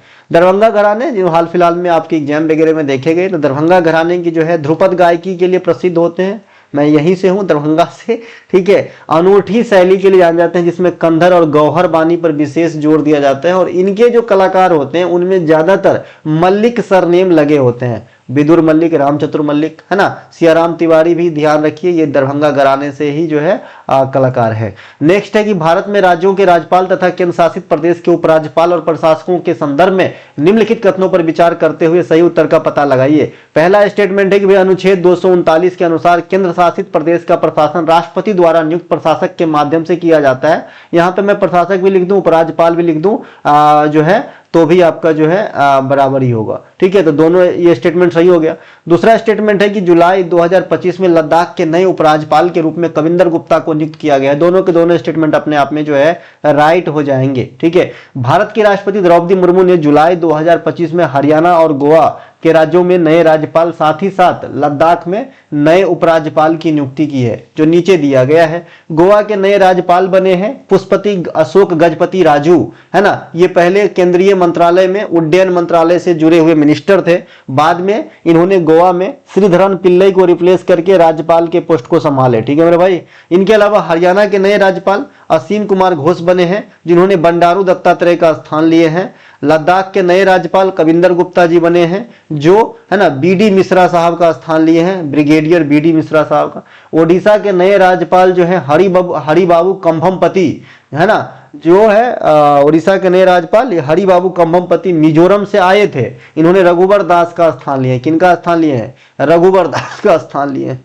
मिजोरम के नए राज्यपाल कौन बने भैया? विजय कुमार सिंह, हरिबाबू कंभमपति के जगह पे, ठीक है। बिहार के नए राज्यपाल आरिफ मोहम्मद खान बने हैं, जो केरल से आए हैं। और केरल के नए राज्यपाल बने हैं राजेंद्र विश्वनाथ आर्लेकर, जो बिहार से आए हैं। मतलब बिहार और केरल एक दूसरे ने इंटरचेंज किया है राज्यपाल को। इनके अलावा मणिपुर के नए राज्यपाल अजय कुमार भल्ला केंद्रीय मिनिस्टर से जुड़े हुए, मतलब मंत्रालय से जुड़े हुए थे, ये गृह सचिव रह चुके हैं, है ना। अब हम राज्यपाल के बारे में थोड़ा सा जानकारी इकट्ठा करेंगे अनुच्छेद के अनुसार। अनुच्छेद 155 राज्यपाल की नियुक्ति राष्ट्रपति के द्वारा की जाएगी, इस बात को जो है दर्शाया गया है, ठीक है। भारत के जो राज्यपाल होते हैं ये आर्टिकल 153 में दिया गया है कि भाई एक राज्यपाल भी होते हैं, है ना। राज्यपाल बनने की जो आपका क्राइटेरिया है, जो आपकी योग्यता है, वो क्या होनी चाहिए? तो सबसे पहला आप भारत के सिटीजन होने चाहिए, नागरिक होने चाहिए। आपकी उम्र 35 वर्ष या उससे अधिक होनी चाहिए। राज्य की विधानसभा या संसद के किसी भी सदन की आप सदस्य नहीं होनी चाहिए, है ना।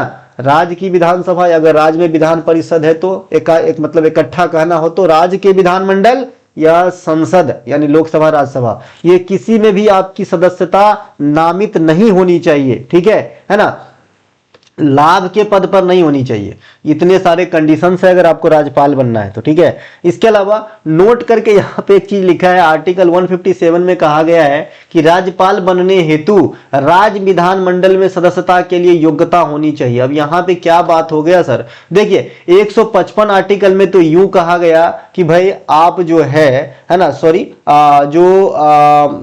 योग्यता में ये कहा गया कि आप जो है राज्य के विधानमंडल यानी विधानसभा, विधान परिषद अगर है तो, है ना, और केंद्र में जो हमारी पार्लियामेंट है, संसद जिसे हम कहते हैं, लोकसभा राज्यसभा, वहां पे आपकी सदस्यता नहीं होनी चाहिए, लेकिन आपके पास ऐसी योग्यता होनी चाहिए कि आप राज्य के विधानसभा में या फिर विधानमंडल में सदस्यता की योग्यता रखनी चाहिए। मतलब आपके पास योग्यता है कि आप जो है बनने लायक हो, तभी आप जो है राज्यपाल बनोगे।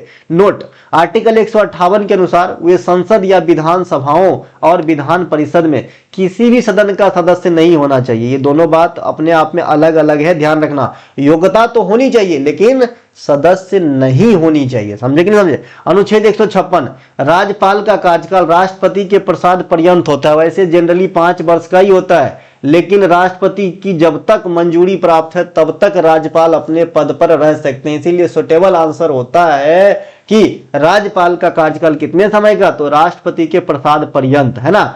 ये डॉक्ट्राइन ऑफ लेजर के तहत कार्य करते हैं, मतलब राष्ट्रपति का जब मन हुआ तब राष्ट्रपति को राज्यपाल को हटा सकते हैं, और राज्यपाल दोबारा भी नियुक्त हो सकते हैं। वास्तव में राज्यपाल की नियुक्ति केंद्रीय मंत्री परिषद के सलाह पे राष्ट्रपति के द्वारा होता है। तो यहां भी राष्ट्रपति नाम मात्र के ही रोल अदा कर रहे हैं, क्योंकि सलाह तो देंगे केंद्रीय मंत्री परिषद। ठीक है मेरे भाई, ऐसे आपको पता होनी ही चाहिए कि इंडिया में जो राष्ट्रपति है और प्रधानमंत्री है, तो दोनों में ज्यादा वैल्यू केकर, तो प्रधानमंत्री का, है ना, अगर आप प्रैक्टिकली देखें। लेकिन अगर आप ऑफिशियली देखें, सिग्नेचर की पावर देखें, तो राष्ट्रपति भी कम नहीं, राष्ट्रपति पहला मैन है ना। अमेरिका वगैरह के राष्ट्रपति ज्यादा मतलब पावरफुल होते हैं, इंडिया में प्रधानमंत्री पावरफुल होते हैं। ठीक है मेरे भाई, तो राष्ट्रपति जो है कार्यपालिका का प्रधान तो कहा गया है, लेकिन नाम मात्र का, वास्तविक प्रधान पीएम होता है। इसके अलावा नोट आर्टिकल 153, एक ही व्यक्ति को दो या दो से अधिक राज्यों के राज्यपाल का जो है कार्य सौंपा जा सकता है। 7वां संविधान संशोधन 1956 के तहत इस प्रकार की व्यवस्था की गई। ठीक है मेरे भाई। अनुच्छेद 239, केंद्र शासित प्रदेश का जो प्रशासन है वो राष्ट्रपति द्वारा नियुक्त प्रशासक के माध्यम से किया जाएगा।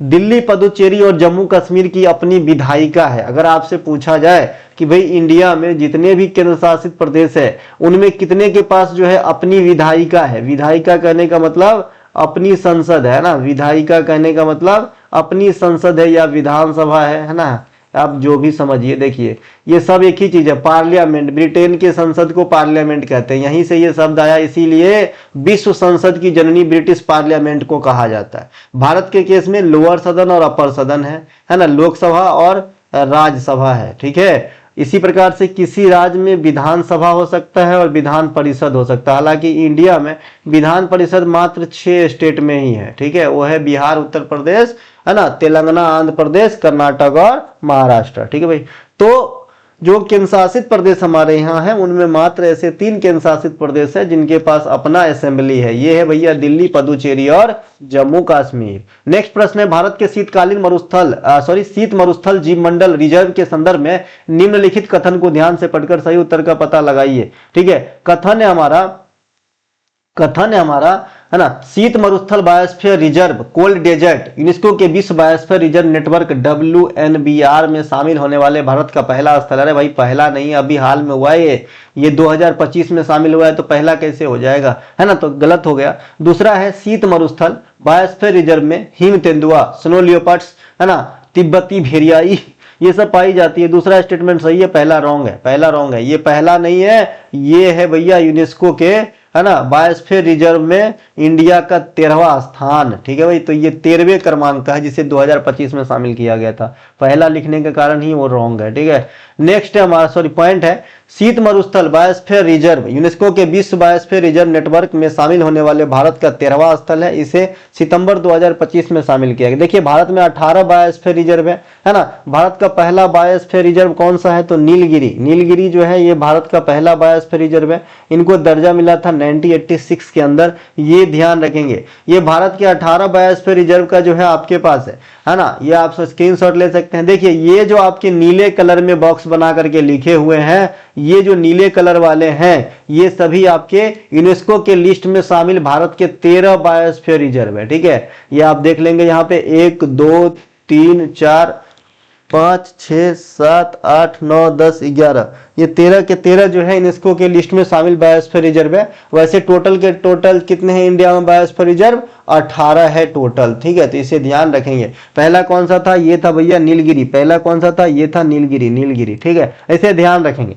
नेक्स्ट है हमारा, देखिए 13 को शामिल हो गया तो मात्र 5 को शामिल नहीं हुआ होगा, तो इसको उल्टा एंगल से भी पूछा जा सकता है कि भाई यूनेस्को के बायोस्फीयर रिजर्व नेटवर्क में, है ना, बायोस्फीयर रिजर्व नेटवर्क में इंडिया का कितने बायोस्फीयर अब तक शामिल नहीं है, तो आप कहेंगे 5। ठीक है, क्योंकि भाई 13 को शामिल है तो 5 को शामिल नहीं होगा, टोटल 18 को तो है ही है। ठीक है भाई, इसके अलावा है ना, यहाँ पे नोट करके एक चीज लिखा है, 2025 तक भारत में विश्व धरोहर की संख्या, यानी यूनेस्को में कितने चीज को जो है विश्व धरोहर के रूप में शामिल कर लिया गया है, तो 44 को। कब तक, 2025 तक। 44वां धरोहर कौन था? जो मराठा साम्राज्य से संबंधित 12 गो किला था। 12 गो किला में बता सकते हैं 11 किला महाराष्ट्र में थे, एक किला और कौन से स्टेट में था? आप लोगों से डिमांड करूंगा आंसर। मैं नाम बता देता हूं, उस किला का नाम है जिंजी किला, इसे भी शामिल किया गया। मतलब ये 12 किलाओं को एक चीज काउंट करके 44वें क्रमांक के यूनेस्को धरोहर है इंडिया का। ठीक है भाई, तो 11 किला जो है महाराष्ट्र में है, एक किला महाराष्ट्र के बाहर है, लेकिन वो मराठा साम्राज्य से ताल्लुकात रखते हैं, इसीलिए इन्हें भी शामिल किया गया। उस किला का नाम है जिंजी का किला। आप लोग बताना ये किस स्टेट में है। कुछ स्थल संभावित है भाई, अभी जो है नॉमिनेट किया है लेकिन दर्जा नहीं मिला है, तो एग्जाम से पहले एक बार यह आंकड़ा जरूर और वेरीफाई कर ले कि भाई यूनेस्को में अब कितने इंडियन स्थल हो गए हैं। शतरंज के खेल में प्यादा की संख्या कितने होते हैं गुरु? शतरंज के खेल में प्यादा की संख्या 8 गो होता है ना। प्यादा की संख्या 8 गो होती है, गलत है। शतरंज के खेल में प्यादा की संख्या, यहां पे एक चीज मेंशन कर लेना, शतरंज के खेल में एक पक्ष में, है ना, शतरंज के खेल में एक पक्ष में प्यादा की संख्या कितनी होती है, ऐसा लिख लेना। थोड़ा सा मिसप्रिंट हुआ है, लिख के दूंगा। एक पक्ष में 8 को होगा, टोटल 16 को प्यादा होता है। ठीक है, पौन। शतरंज खेल का प्रारंभिक नाम क्या है? चतुरंग, है ना। इसकी शुरुआत 7वीं सदी के समीप भारत में ही माना जाता है। ठीक है, इनके अलावा जो शतरंज का खेल होता है एक 64 खाने वाला वर्गाकार घर पर होता है, इंडोर गेम है। इस प्रकार से 64 को खाना रहता है। ठीक है, ये जनरली 2 कलर में बटे होते हैं, जनरली आपके ब्लैक और व्हाइट होता है। ठीक है, जनरली और ब्लैक एंड व्हाइट होता है। ठीक है, एक पक्ष में जो है गोटी संख्या 16 होगा, दूसरे पक्ष में भी 16 गोटी होते हैं, टोटल गोटी की संख्या 32 हो जाते हैं। ठीक है, अब गोटी में कई प्रकार के गोटी होते हैं, आइए समझते हैं। टोटल 32 गोटी होते हैं 16-16 के रेशियो में। एक राजा होता है तो दोनों पक्ष में एक एक राजा होगा, है ना, तो यहाँ पे ये 2 हो गया। एक रानी होगा, दोनों पक्ष में एक एक, तो 2 हो गया। 2 हाथी होता है तो दोनों पक्ष मिला के 2 + 2 4 हो गया। 2 ऊंट होता है तो दोनों पक्ष मिला के 4, 2 + 2 हो गया।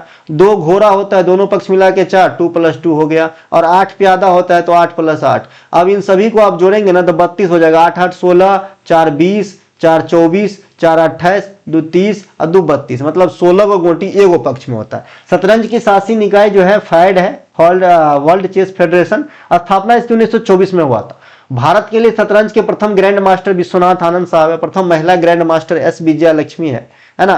फाइड विश्व कप में फाइनल में पहुंचने वाले पहले भारतीय विश्वनाथ आनंद तथा सेकेंड भारतीय आर प्रज्ञानंदा है। और सबसे कम उम्र के शतरंज जो चेस वर्ल्ड कप जीतने वाले हैं वो है कौन है भैया? डी गुकेश, है ना। डी गुकेश जो है 2024 में डिंग लीरेन को हरा करके जो है सबसे कम उम्र के जो है शतरंज वर्ल्ड चैंपियन बना था। और ये डिंग लीरेन कहाँ के रहने वाले हैं? चाइना के हैं।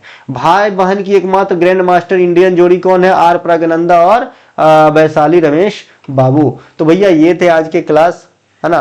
कैसा लगा आप लोग बताना, अच्छा लगे तो लाइक करना, अपने दोस्तों को शेयर करना। हम मिलेंगे अगले वीडियो में, तब तक के लिए जय हिंद। हमारा कोई सा भी कंटेंट चाहिए डिस्क्रिप्शन में दिए गए लिंक का प्रयोग करके एक छोटी सी फी अदा करके कंटेंट बाय करके पढ़ के अपनी जर्नी को सफल बनाए, है ना। पढ़ो वही जो एग्जाम में आए, बाद बाकी सब मोह माया, आपका टाइम पास, आपके घर की जो होप है उसकी जो है सांसें धीरे धीरे कम कर रही है ना।